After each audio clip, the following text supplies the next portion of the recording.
Que a graça e a paz de nosso Senhor e Salvador Jesus Cristo seja com todos. Livro do profeta Ezequiel, capítulo de número 37. A visão de um vale de ossos secos. É o capítulo 37 do livro do profeta Ezequiel.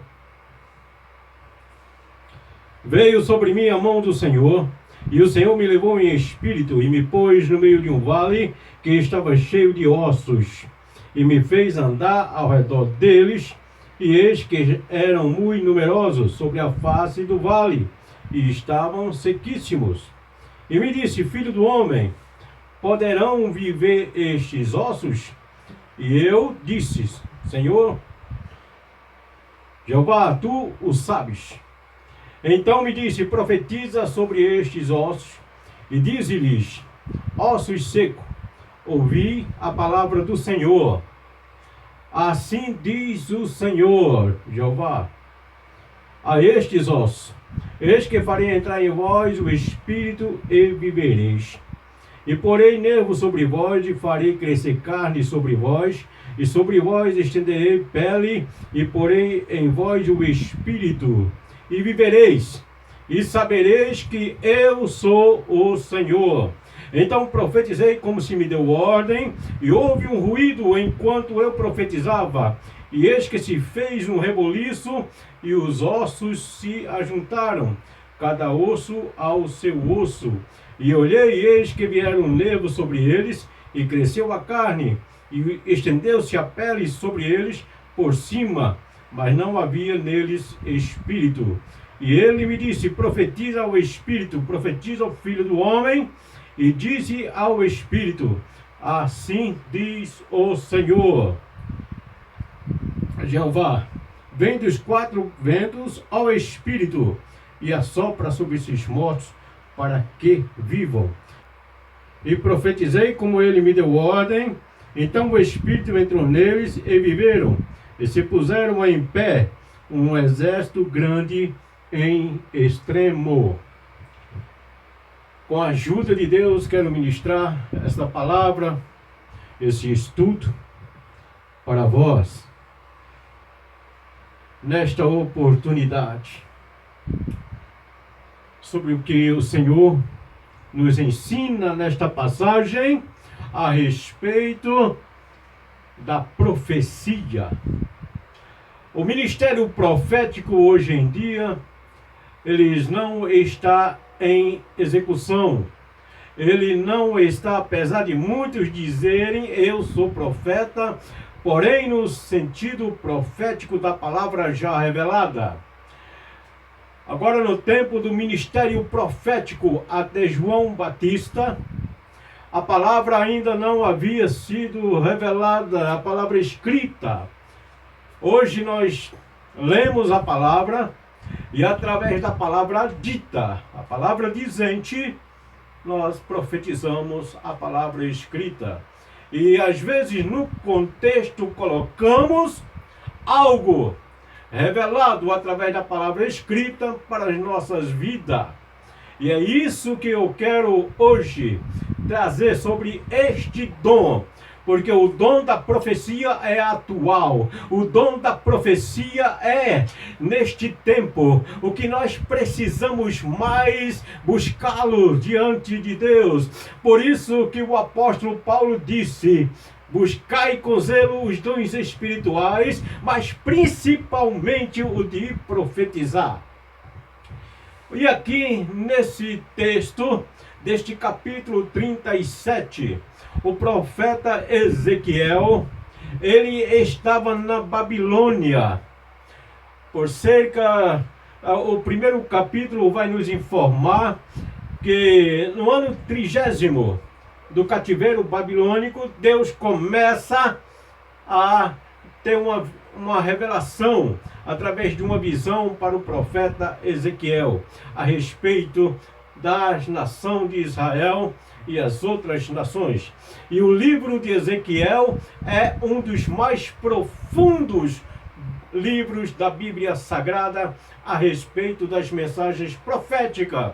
Algumas que já se cumpriram, outras estão se cumprindo e outras se cumprirão no porvir. Mas certo é que nenhuma vírgula desta palavra cairá por terra. E este capítulo, em suma, esse capítulo em questão, o capítulo 37, vai nos falar do passado.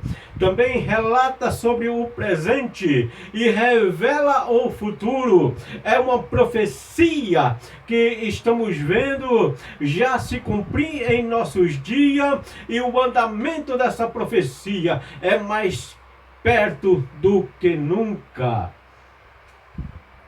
O profeta estava na Babilônia, e sabemos que o profeta Ezequiel, ele era um profeta estudado, ele era um profeta muito sábio, ele era sacerdote, e a Bíblia nos relata que ele era filho de Buzi, como alguns chamam, ou Banzi, como outros chamam também. Mas eu quero dizer que é por isso que Deus tem um tratamento especial com este profeta. Porque as maiores profecias e revelações e visões sobre o futuro, sobre o passado e também sobre o presente foram revelados. O livro do profeta Ezequiel, ele vai às 3 dimensões de tempo: passado, presente e futuro.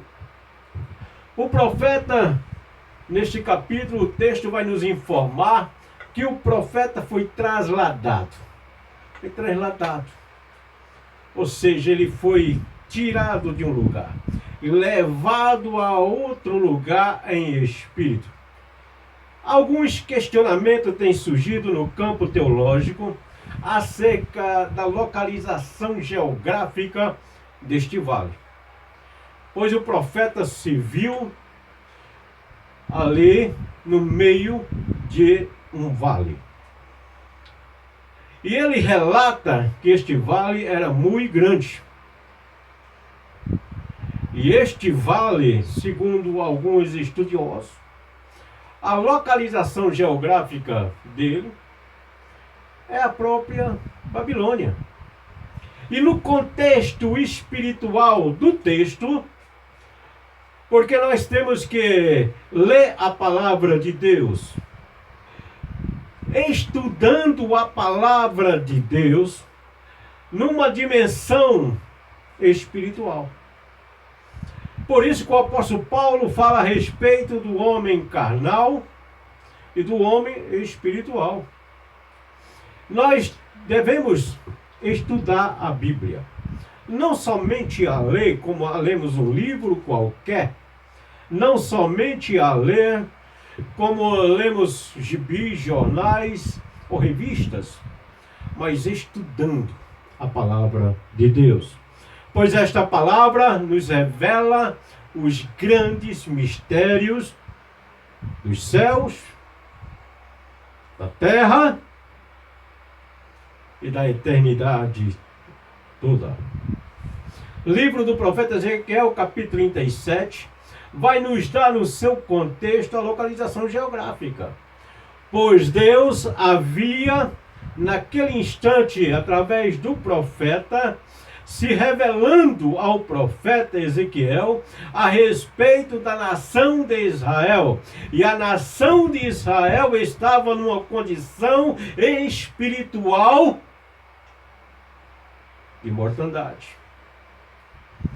Quantos estão hoje, até mesmo dentro da igreja, até mesmo dizendo ter revelações dos mistérios de Deus, dizendo que sabem que Deus fala com ele, mas na verdade não passam de cadáveres espirituais? Quantos estão enganando aos outros e enganando-se a si mesmo, forjando uma vida espiritual que não vivem, que não praticam os frutos de uma vida espiritual digna com Deus. O profeta, ele ouve agora,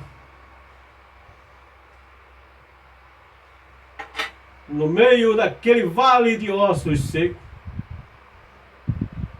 Deus faz o profeta andar ao redor.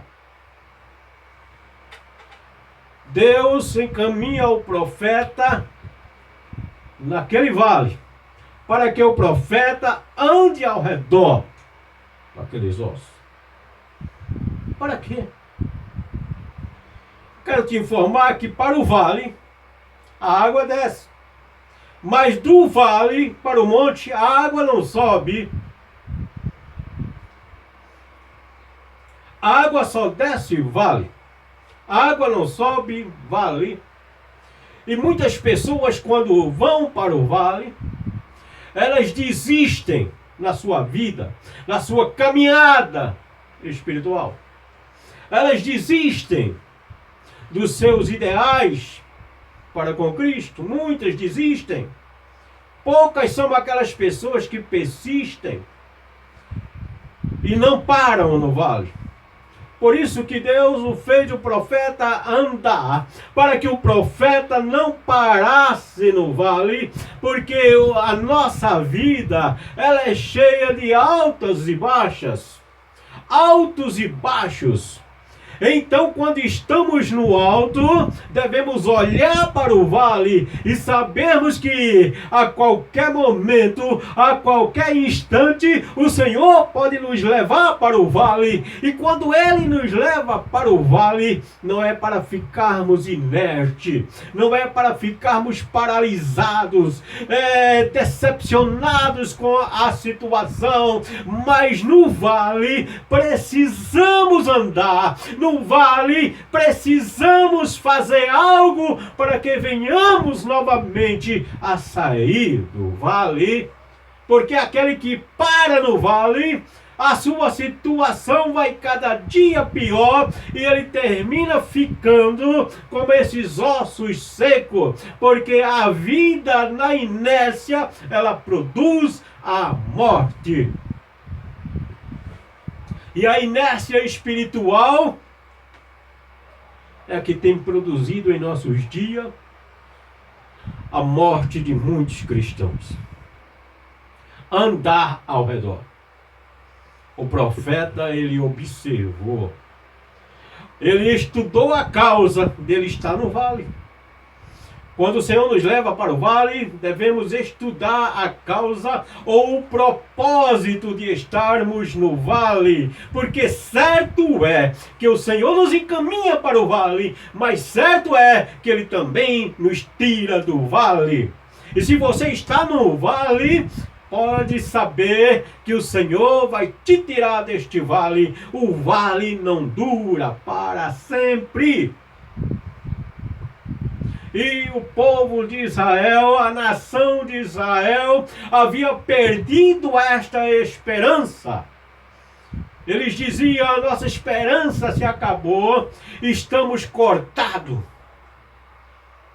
E o Senhor não havia cortado a nação de Israel. E o Senhor não queria que a nação de Israel perdesse totalmente as esperanças. Portanto, o Senhor, através desta palavra, está nos alertando que Ele não quer, não é o propósito de Deus que venhamos a perder as esperanças, venhamos a perder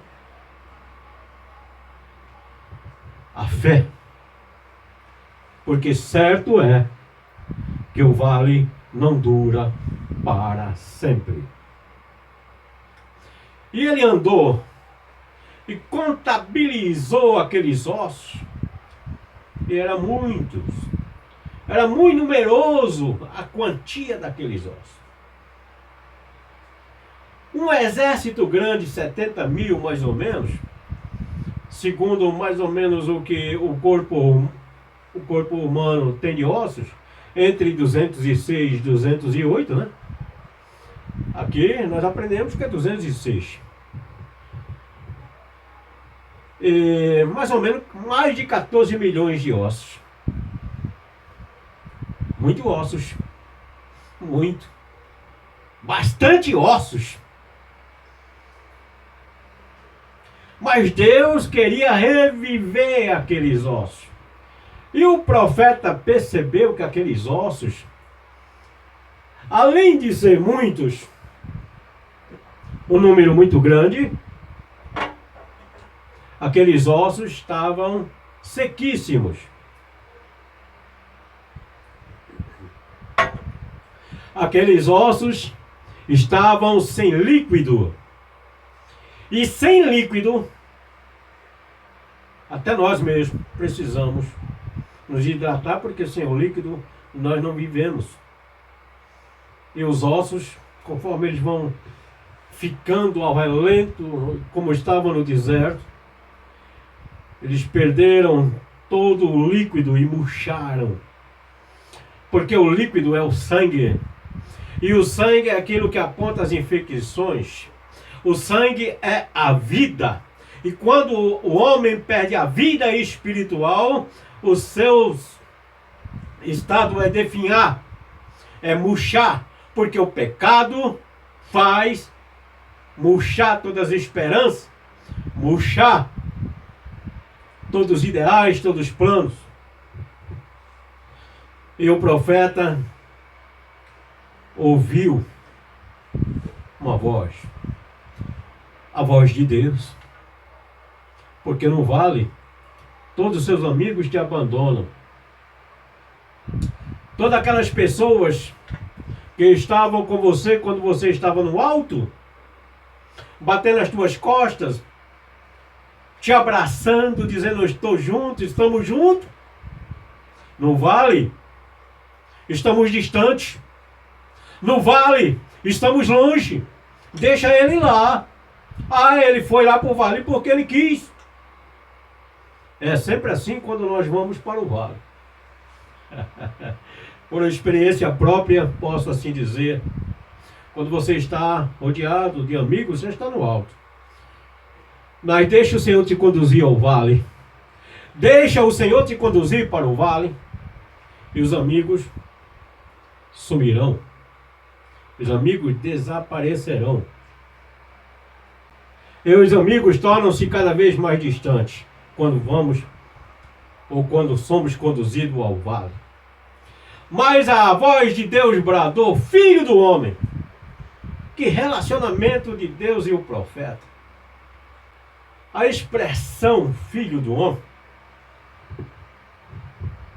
referia-se ao Senhor dizendo para ele: o teu pai, também sacerdote, o teu pai é uma bênção.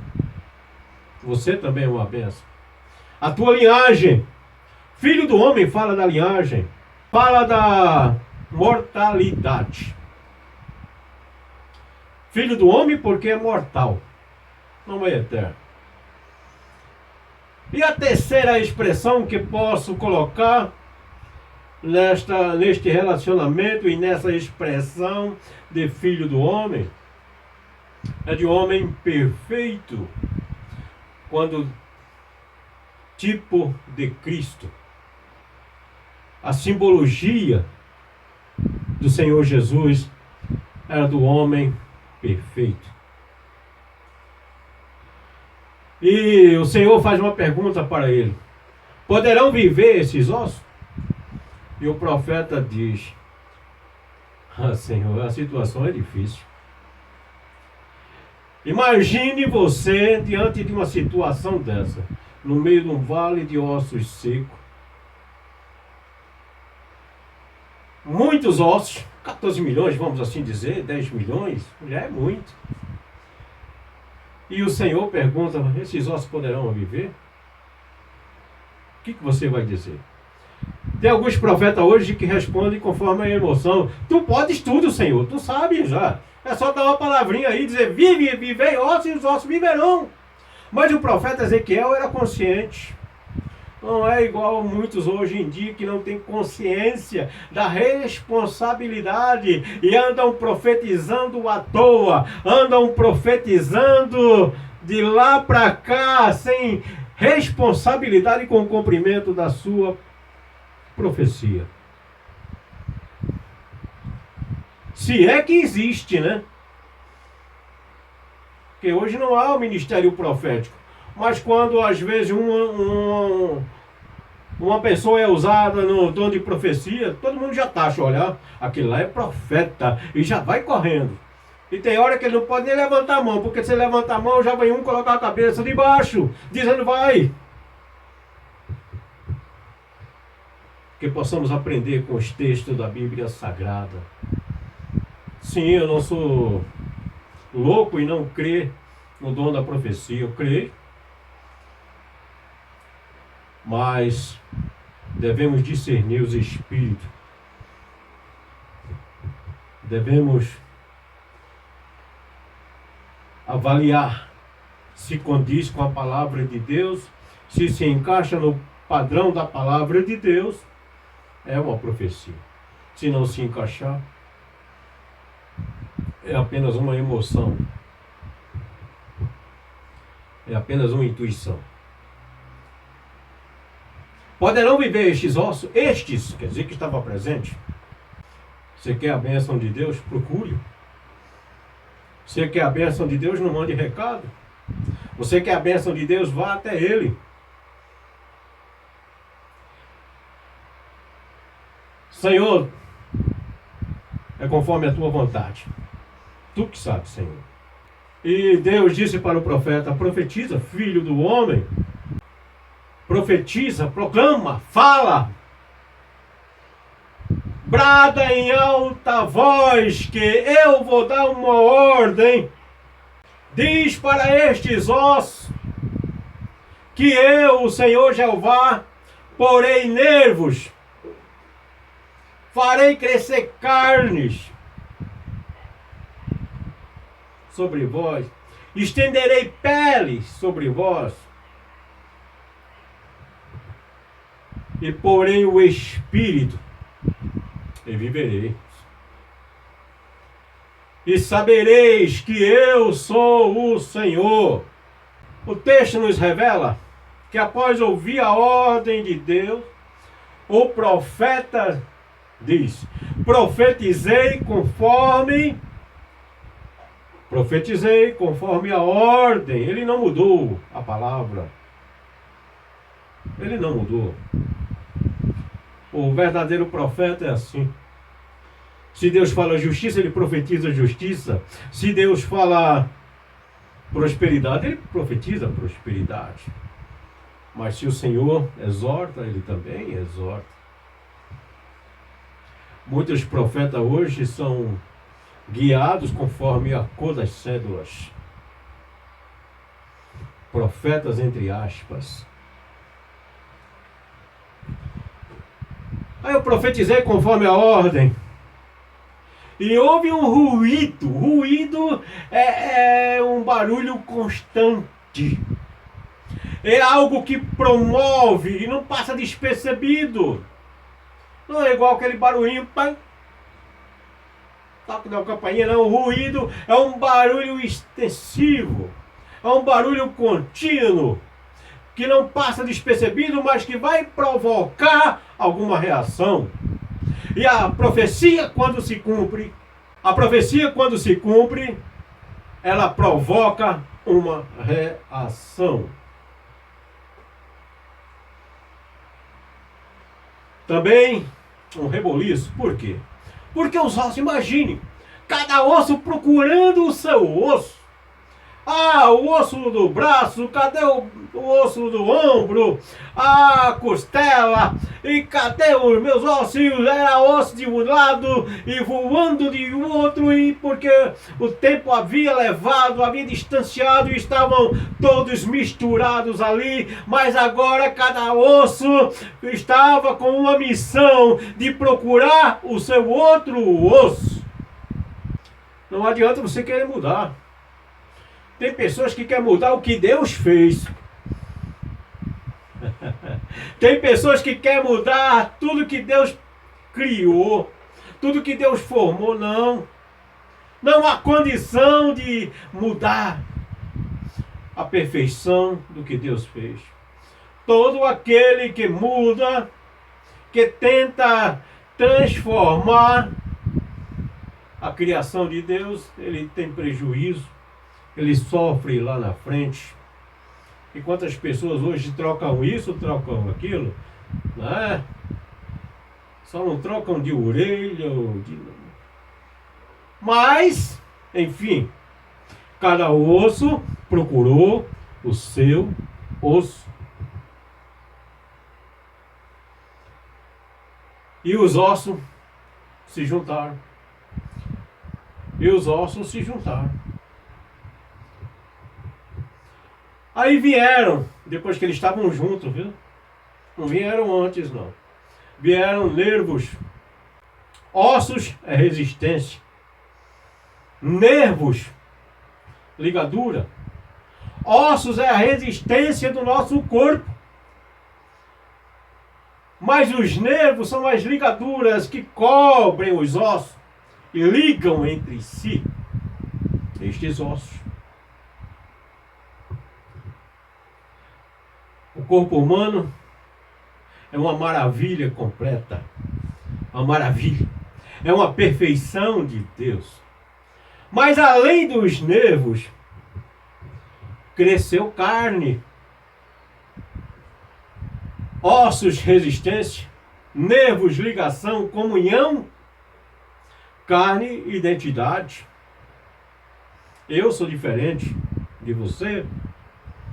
Você não pode ser igual a outra pessoa. Nós temos identidades diferentes, personalidades diferentes, temos desejos diferentes, escolhas diferentes.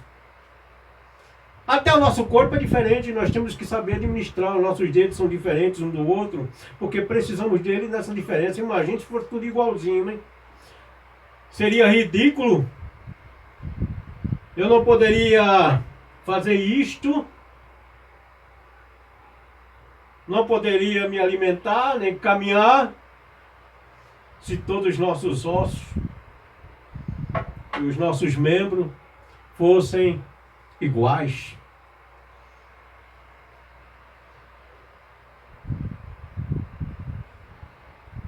Veio, cresceu carne, personalidade, e por cima da carne, a beleza, a pele, a estética, a beleza, tudo planejado nos seus mínimos detalhes. Tudo planejado nos seus mínimos detalhes para fazer esta máquina. Essa máquina humana, revelação de Deus, revelação da palavra de Deus. E um povo é constituído dessas máquinas. Por isso que o Senhor estava levando o profeta até aquele vale, com este propósito de revelar a restauração daqueles corpos.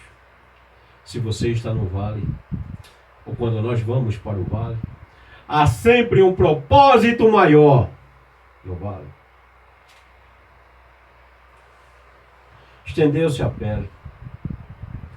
Porém o profeta olhou e não havia vida. E não havia vida. Por quê? Porque o espírito ainda não estava ali. E tem pessoas que são assim, são constituídas de ossos, nervos, carne, pele, mas estão definhando na vida espiritual. Caminham, mas não passam de mortais, que já morreram. A vida espiritual. Já estão desligados, já perderam as esperanças, mas porque um dia foram cair no vale, ou foram jogados ou empurrados no vale, porque para nos empurrar para baixo,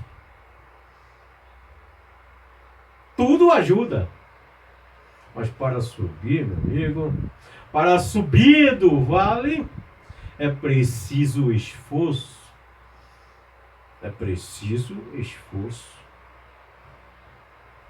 Faltou vida. Então o Senhor disse para ele: profetiza, filho do homem, ao Espírito. Profetiza que venha dos quatro cantos, o vento os traga. E houve aquele sopro. Ele profetizou conforme a ordem que recebeu, e houve o sopro dos quatro cantos da terra. E aqueles corpos viveram, reviveram e colocaram-se em pé. E eram grandes exércitos, diz a Bíblia Sagrada, um exército muito numeroso. Aleluias, glória seja dada ao Senhor. E estavam de pé, ou seja, em prontidão. Que o exército de Deus esteja sempre de prontidão, em pé.